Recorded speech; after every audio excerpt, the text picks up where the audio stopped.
छात्रों, आज अनिवार्य संस्कृत पाठ 2 अन्योक्ति विलास के प्रथम श्लोकों को हम देखेंगे। श्लोक है नितरां नीचोऽस्मीति त्वं खेदं कूप कदापि मा कृथाः अत्यंत सरसहृदयो यतः परेषां गुणग्रहीतासि। अब हम एक एक शब्द का इसमें अर्थ बड़े ही बारीकी से देखेंगे।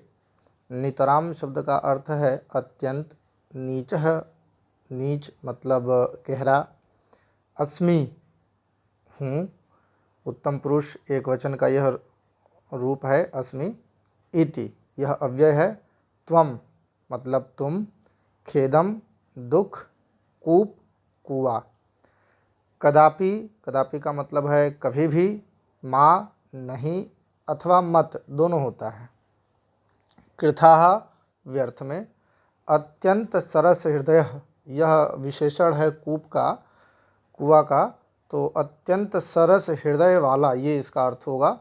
यतः जिससे, परेशान दूसरों के, गुण ग्रहिता अर्थात गुणों को ग्रहण करने वाले, असि हो। मध्यम पुरुष एक वचन का रूप है असि।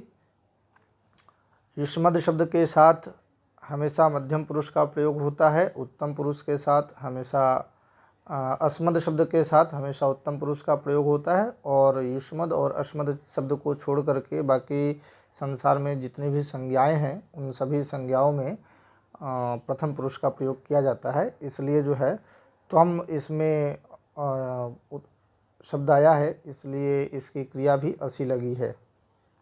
अब हम इसका अन्वय देखेंगे।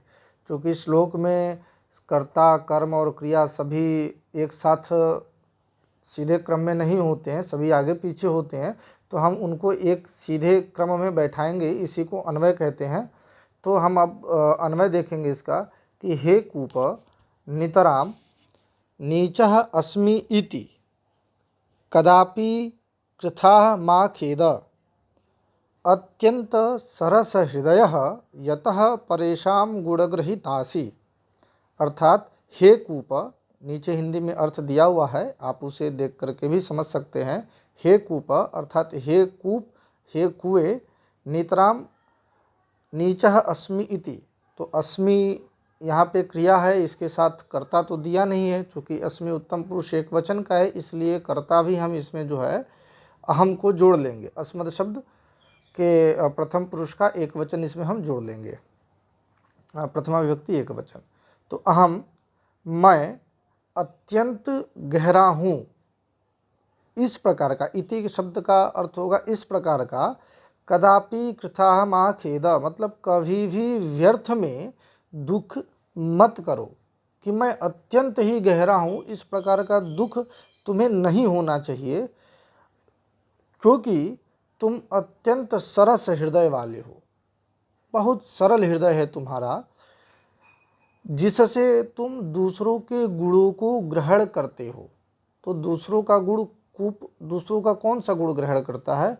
तो दूसरा व्यक्ति जब जल लेने के लिए उस कुएं के पास जाता है तो वह अत्यंत नीचा होता है, अत्यंत गहरा होता है, तो वह जल कैसे प्राप्त करेगा व्यक्ति?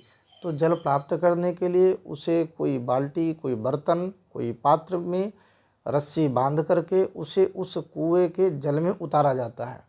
तो जो वह रस्सी है, जो वह पात्र है, या और जो अन्यान्य साधन प्रयोग में लाए जाते हैं जल को बाहर निकालने के लिए, वह सभी जो है वह गुण हैं जो दूसरों के पास रहते हैं। उन गुणों को वह कूप बहुत ही सरस हृदय होने के कारण